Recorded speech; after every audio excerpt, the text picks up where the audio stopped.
Assalamualaikum warahmatullahi wabarakatuh. Perkenalkan, kami dari kelompok 6 akan membahas tentang proses sentral dogma dalam biologi molekuler. Perkenalkan, nama saya Herinisa Pratiwi dengan NPM 025.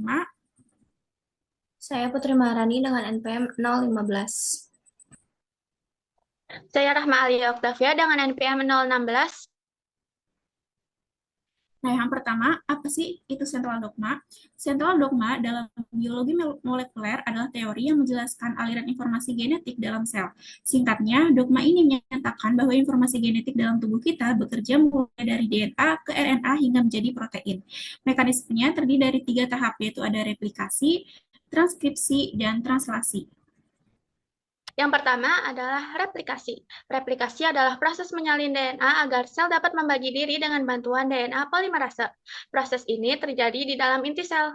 Beberapa jenis protein yang terlibat dalam replikasi adalah helikase, single strand DNA binding protein, primase, DNA polimerase, girase, dan likase.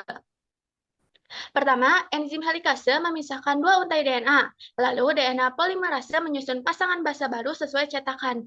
A berpasangan dengan T dan C dengan G. Akhirnya terbentuk dua molekul DNA identik. Masing-masing mengandung satu untai lama dan satu untai baru. Ini disebut replikasi semi konservatif.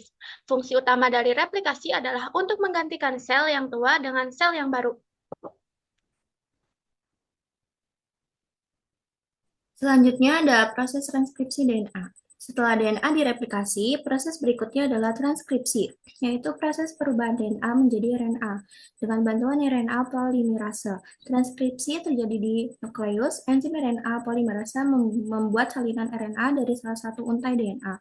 Namun, RNA sedikit berbeda pasangan basa A berpasangan dengan U atau urasil, bukan T. Hasil akhirnya adalah mRNA atau messenger RNA yang membawa informasi keluar dari inti sel.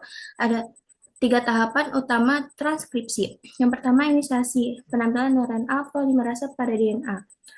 Penempelan RNA polimerase pada DNA, RNA polimerase akan menempel pada bagian DNA yang diikat oleh promotor. Strand yang akan menjadi cetakan adalah rantai antisense, sedangkan rantai sense tidak akan mengalami proses transkripsi. Dari lokasi inilah transkripsi akan berlangsung dan cetakan RNA dibuat. Selanjutnya ada elongasi. Elongasi ini proses membutuhkan beberapa jenis faktor transkripsi. Pada proses ini akan terjadi pemanjangan hasil transkripsi DNA.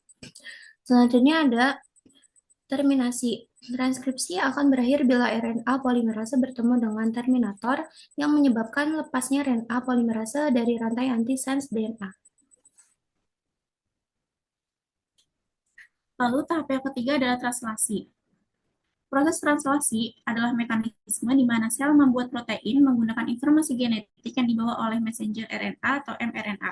Proses ini terjadi di ribosom dan secara garis besar dibagi menjadi 3 tahap utama, yaitu ada inisiasi, elongasi, dan terminasi. Nah, kalau inisiasi itu adalah tahap awal dalam proses translasi, di mana semua komponen yang diperlukan untuk sintesis protein dirakit.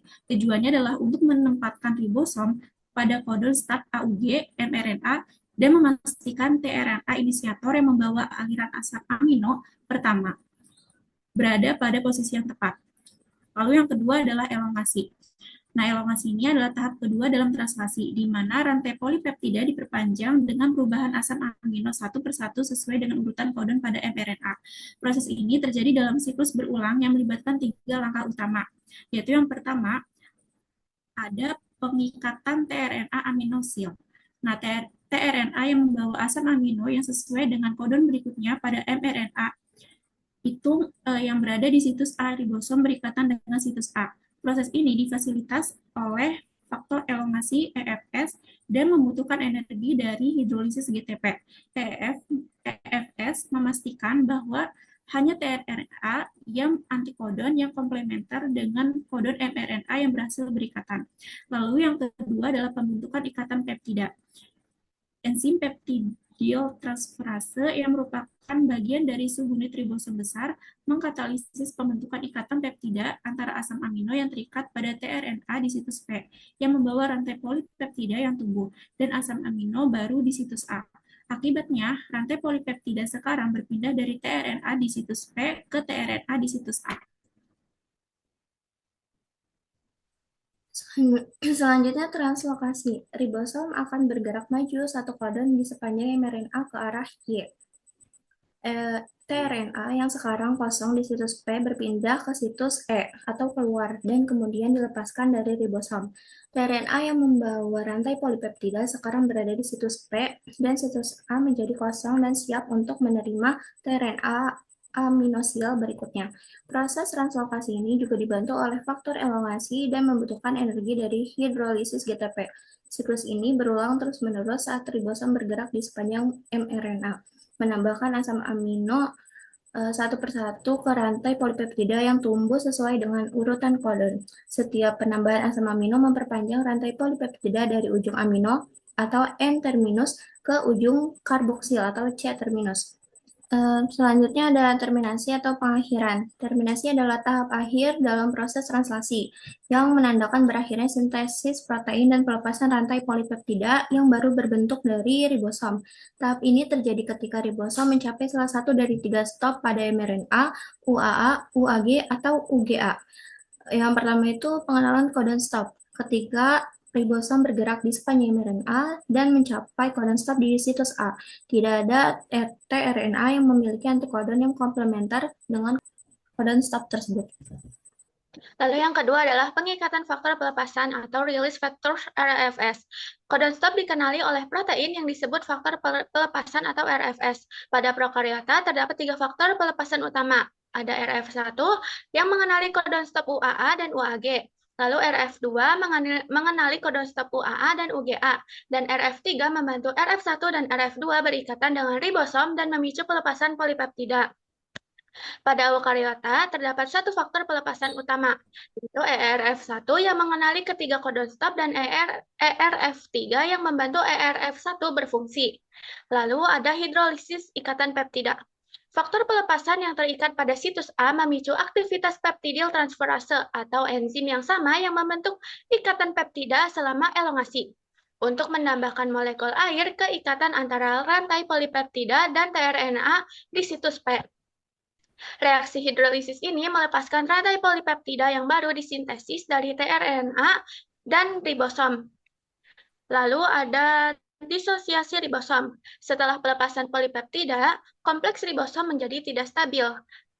Faktor pelepasan bersama dengan faktor lain seperti faktor daur ulang ribosom atau RRF dan faktor elongasi EFG pada prokariota atau ERF3 pada eukariota membantu dalam disosiasi ribosom menjadi subunit besar dan kecil. mRNA juga dilepaskan dari ribosom.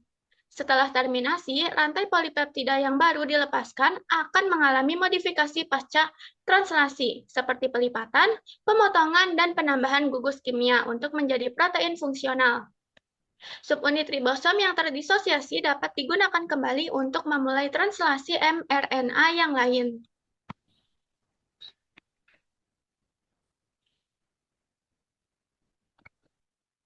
Jadi, central dogma menggambarkan alur informasi genetik DNA direplikasi, kemudian ditranskripsi menjadi RNA, dan akhirnya ditranslasi menjadi protein. Semua proses ini sangat penting karena protein yang dihasilkan menjalankan berbagai fungsi di dalam tubuh. Baik, sekian penjelasan dari kami tentang central dogma. Terima kasih atas perhatiannya. Wassalamualaikum warahmatullahi wabarakatuh.